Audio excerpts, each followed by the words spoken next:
जय सिया राम। मैं आचार्य राजेश श्री राम जन्मभूमि अयोध्या से प्रिय दर्शकों प्रस्तुत हूँ आप सबके समक्ष दिसंबर महीने का राशिफल लेकर के। साल 2024 का अंतिम महीना दिसंबर। 3 ग्रह वक्री हैं, शनि मार्गी हो चुके हैं, सूर्य और गुरु का षडाष्टक योग और शुक्र और मंगल का समसप्तक राजयोग, गुरु और शुक्र का नवम पंचम राजयोग। धनु राशि को इन योगों से क्या लाभ मिलने वाला है दिसंबर महीने में, आइए इसको समझते हैं। कैसा रहेगा आपका स्वास्थ्य, धनागमन, धन संचयन, प्रेम, प्यार, व्यापार, व्यवसाय, शिक्षा, संतान, गृहस्थ जीवन, भाग्य, कैरियर, सबके बारे में जानेंगे। पहले बता दिए वीडियो आपके चंद्र राशि पर आधारित है। यदि आपकी लग्न कुंडली में चंद्रमा 9 नंबर की राशि पर बैठा है तो आपकी धनु राशि हुई। यदि आपको अपनी चंद्र राशि नहीं पता है तो अपने प्रचलित नाम के आधार पर इस वीडियो को देख करके लाभ उठा सकते हैं। सबसे पहले जानेंगे धनु राशि के जातकों के लिए स्वास्थ्य का हाल। दिसंबर महीने में उनका स्वास्थ्य कैसे रहने वाला है, और स्वास्थ्य ही सबसे बड़ा धन है। आप सब जानते हैं पहला सुख निरोगी काया। निरोगी काया जब रहेगी तो सबसे बड़ा सुख यह है, और ग्रहों की अनुकूलता का लाभ भी तभी उठा सकते हैं आप। अनुकूल परिस्थितियों का लाभ तभी उठा सकते हैं जब आपका स्वास्थ्य सही हो। दिसंबर महीने में धनु राशि के जातकों के लिए जाने तो धनु राशि के स्वामी इस समय गुरु आपके 6ठे स्थान पर वक्री होकर के गोचर कर रहे हैं। तो जब से वक्री हुए हैं तब से कुछ लाभ की स्थिति, कुछ राहत आपको देकर के जा रहे हैं। अक्टूबर से वक्री हुए हैं तो कुछ लाभ दी, लेकिन इसके पहले जब वक्री नहीं थे, मार्गी थे, तब स्वास्थ्य संबंधी समस्याएं बढ़ाए हुए थे। डॉक्टर के यहाँ बार बार जाना, डॉक्टर को बदलना, दवाइयाँ बदलना आदि चल रहा था। लेकिन जब से वक्री हुए हैं ये कुछ समाधान देंगे, कुछ समाधान लेकर के आएंगे, आपको बड़ी राहत यहाँ पर स्वास्थ्य में दिलाएंगे। 15 दिसंबर से सूर्य आपके राशि पर आ जाएंगे तो ये आपके व्यक्तित्व को चमकाएंगे, आत्मविश्वास आपका बढ़ेगा। 15 दिसंबर के पहले चूंकि द्वादश स्थान पर बैठे हैं तो खर्चे आज तो बढ़ा देंगे इस समय, लेकिन उसके बाद का समय सूर्य अच्छे परिणाम देने की स्थिति में आ जाएंगे। तो फलतः स्वास्थ्य आपका बेहतर रहेगा। जब तक गुरु वक्री है तब तक कोई विशेष चिंता करने की बात नहीं है। इसके बाद आते हैं धनागमन की स्थिति कैसे रहने वाली है। तो धनागमन के स्वामी हुए आपके शुक्र, और शुक्र विराजमान है वर्तमान में आपके धन स्थान पर। लाभेश का धन स्थान पर विराजना, वो भी अपने मित्र की राशि पे, और वो भी गुरु और मंगल का समसप्तक राजयोग, और तीसरा गुरु और शुक्र का नवम पंचम राजयोग। ये सब आपके लिए फायदेमंद है, सब आपके लिए लाभकारी है। धनागमन आपका तीव्रता से बढ़ेगा। कुछ आकस्मिक लाभ के भी योग बनते हुए दिख रहे हैं। अचानक से जहाँ पे आपने बहुत मेहनत न की हो वहाँ पे विशेष लाभ होता हुआ दिख रहा है। आकस्मिक लाभ के योग बने हुए हैं, बड़ा लाभ हो सकता है। धनागमन के कई मार्ग विकसित हो सकते हैं, या जो है पहले से वहाँ से ज़्यादा मात्रा में लाभ होता हुआ दिख रहा है। कुछ बड़ी मनोकामना, बड़ी इच्छा पूर्ति का भी समय है ये, और ऐसी इच्छा जो धन से संबंधित रिलेटेड हैं वहाँ पे विशेष लाभ होता हुआ दिख रहा है। क्यों? क्योंकि आपका धनेश और लाभेश धन स्थान पर बैठे। अच्छा, धनेश की स्थिति क्या है? धनेश आपके तृतीय स्थान पर, पराक्रम स्थान पर, उपचय स्थान पर बैठे। शनि तृतीय स्थान में बहुत अच्छे परिणाम देते हैं क्योंकि ये उपचय स्थान है। तो यहाँ पर शनि अच्छे परिणाम दे रहे हैं। अपनी ही राशि पर बैठे, अपनी मूल त्रिकोण राशि कुंभ राशि पर बैठे हैं।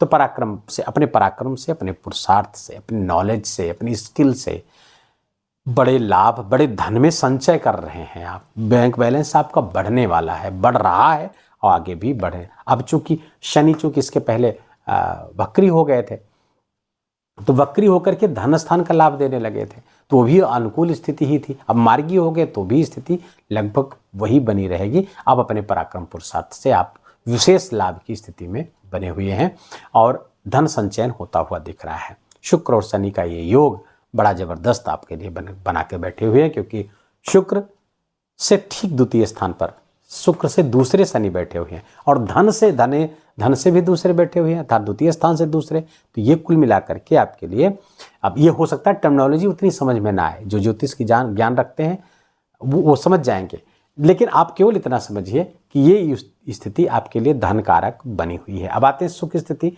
सुख स्थान पर राहु बैठे हुए हैं। ये राहु अच्छा नहीं, चतुर्थ का राहु तो बिल्कुल अच्छा नहीं होता। धोखा खाने की स्थिति आ सकती है, जहाँ से ज़्यादा अपेक्षा पाले हैं आप वहाँ से आपको निराशा हाथ लग सकती है, खासकर मित्रों से, सोसाइटी से आपको धोखा मिल सकता है, अपेक्षाओं पे वो खरे ना उतरें। माता के स्वास्थ्य में समस्या ऐसा राहु पैदा करता है। सामाजिक छवि को धूमिल करता है ऐसा राहु। तो ऐसी कोई एक्टिविटी में इन्वॉल्व ना हो, ऐसा कोई कार्य ना करें जिसके कारण से सामाजिक छवि आपकी धूमिल हो। आपके पंचम स्थान अर्थात शिक्षा संतान की बात करें तो शिक्षा संतान के स्वामी मंगल अष्टम स्थान पर गोचर कर रहे हैं। एक तरह से शिक्षा संतान भंग योग बना हुआ है। शिक्षा भी संतान भी। प्रेम के लिए भी इस समय अच्छा नहीं है, प्रेमी जोड़ों के लिए अच्छा नहीं, लेकिन एक चीज के लिए बहुत अच्छा है। वो क्या है? वो है खोजबीन से संबंधित आध्यात्मिकता, रहस्यवाद, रहस्यात्मक चीजों के प्रति जानकारी, या आप रिसर्च कर रहे हैं, रिसर्च फील्ड से जुड़े हुए, उन सब के लिए बहुत अच्छा है सब मंगल। अब चूंकि मंगल वक्री हो गए हैं, इस भाव को अपने प्रभाव में ले लिए हैं, तो जीवन साथी से किन्हीं कारणों से दूर होना पड़ सकता है, कुछ मतभिन्नता हो सकती है, कुछ विवाद की स्थिति, तू मैं आदि की स्थिति भी यहाँ पर बनाते हुए दिख रहे हैं। यद्यपि प्रथम इस त्रिकोण के स्वामी इसका जब प्रभाव देंगे तो अच्छा परिणाम भी देंगे, जीवन साथी के जीवन में कुछ बेहतर भी होता हुआ दिख रहा है। लेकिन प्रायः आप ये मानकर चलिए धनुराशि के जातक कि मंगल की जब तक यहां पर है अष्टम, तो शिक्षा संतान से संबंधित बहुत अच्छी खबरें आपको नहीं प्राप्त होंगी। और व्यापार व्यवसाय की स्थिति, हाँ प्रेम के लिए मैंने बताई थी। व्यापार व्यवसाय की स्थिति देखें तो व्यापार व्यवसाय के स्वामी बुध आपके द्वादश स्थान पर बैठे हुए हैं। तो यदि आप एक्सपोर्ट इंपोर्ट का कोई व्यवसाय है आपका, या विदेश से कोई किसी भी तरीके से आप जुड़े हुए हैं, चाहे आप मल्टीनेशनल एमएनसीज में काम करते हों, या फिर घर पे ही वर्क फ्रॉम होम करते हैं लेकिन आपकी कंपनी फॉरेन है, या पैतृक आवास से आप दूर जा करके काम करते हैं दूसरे प्रदेशों में, विदेश में या दूसरे प्रदेशों में, अपने ही देश में दूसरे प्रदेशों में, इन सब के लिए तो बहुत अच्छा है। व्यापार व्यवसाय के लिए अगर आपका फॉरेन से संबंधित व्यापार व्यवसाय नहीं तो थोड़ा सा नम चलेगा इस समय धनुराशि के जातकों को, उतने ज़्यादा लाभ आपको प्राप्त होते हुए नहीं दिख रहे हैं। जब तक बुध वृश्चिक राशि पर रहेंगे तब तक ये समस्या आपके लिए बनी रहेगी।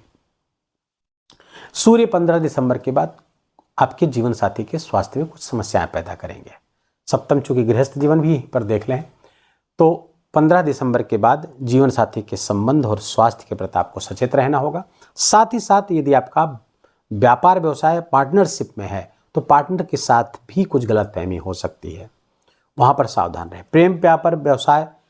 प्रेम प्यार में भी गलतफहमी होती हुई दिख रही है, तो इन सब गलतफहमी ना पैदा हो इसके लिए क्या करें? कम्युनिकेशन गैप ना होने पाए, कम्युनिकेशन को आप बढ़ाइए, क्योंकि कम्युनिकेशन के गैप के कारण ही जो समस्याएं दिसंबर महीने में धनुराशि के जातकों को आती हुई दिख रही वो केवल कम्युनिकेशन गैप के कारण है।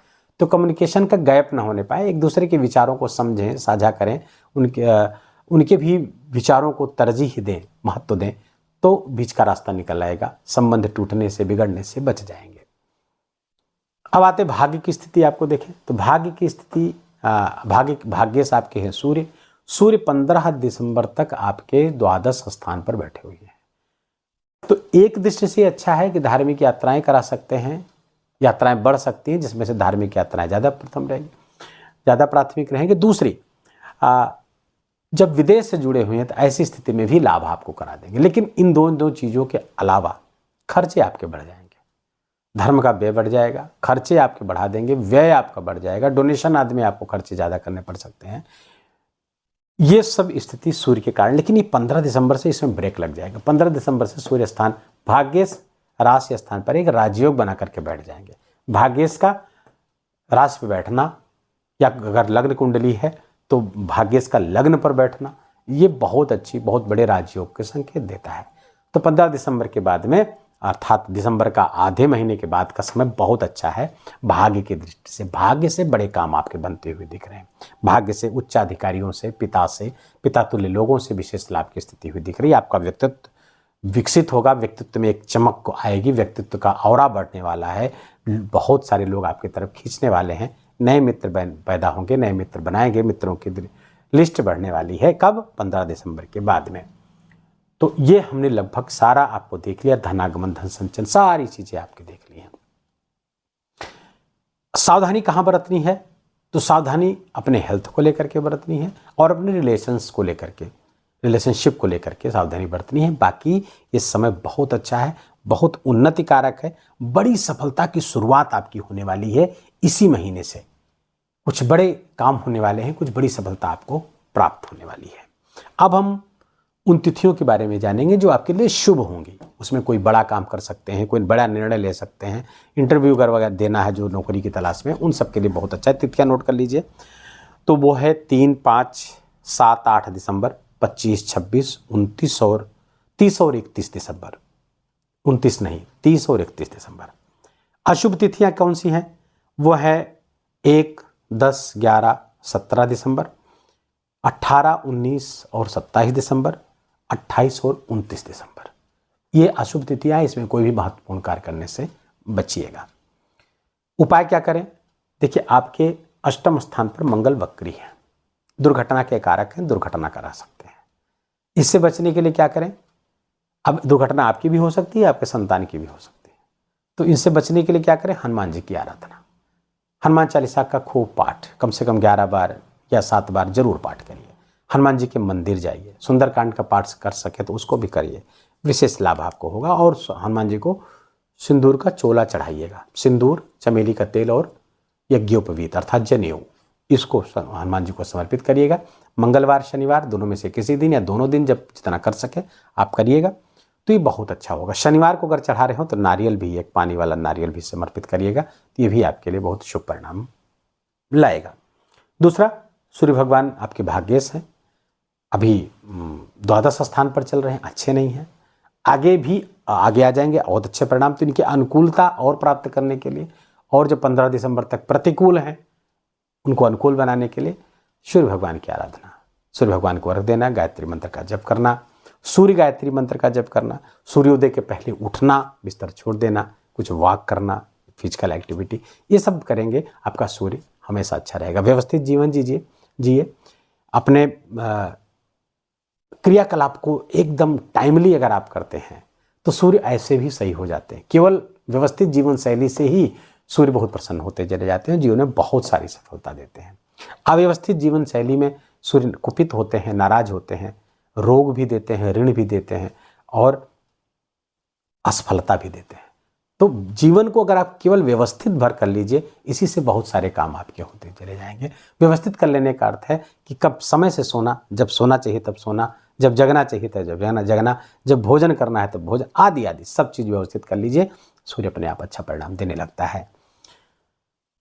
यह रहा आपका राशिफल दिसंबर महीने का। ज्योतिषीय दृष्टि से 2 व्रत बहुत महत्वपूर्ण है। ज्योतिषीय दृष्टि से वो है एकादशी का व्रत। एकादशी का व्रत आप जरूर करिए, इससे चंद्रमा, सूर्य, गुरु, बुध आदि ग्रह बहुत अच्छे हो जाते हैं। कुंडली में अगर आपके अनुकूल हैं तब तो उनकी अनुकूलता और बढ़ जाती है। यदि ऐसे ग्रह प्रतिकूल भी हैं तो भी वो अनुकूल होने लगते हैं केवल एकादशी का व्रत विधिवत करने से। तो एकादशी का व्रत करिएगा। मोक्षदा एकादशी है 11 दिसंबर को और सफला एकादशी है 26 दिसंबर को। एकादशी आप व्रत जरूर करें। वीडियो को यहीं विराम देंगे। वीडियो अच्छा लगा हो, आपके काम का लगा हो, मेरा बोलना आपका सुनना दोनों सार्थक हुआ हो तो कृपा करके वीडियो को लाइक करिएगा, अपनों के साथ शेयर करिएगा। कमेंट में जाकर के जय सिया राम लिखना बिल्कुल भी मत भूलिएगा। कुछ प्रश्न है, कुछ पूछना चाहते हैं तो वो भी आप कमेंट में पूछ सकते हैं, उसका देर सवेर उत्तर हम अवश्य देंगे। चैनल पर नए हैं तो इसको सब्सक्राइब कर लीजिए, बेल आइकन की घंटी दबा लीजिए। अपना बहुत बहुत ख्याल रखिए। माता पिता की खूब सेवा करके उनका आशीर्वाद लीजिए। जय जय सिया राम।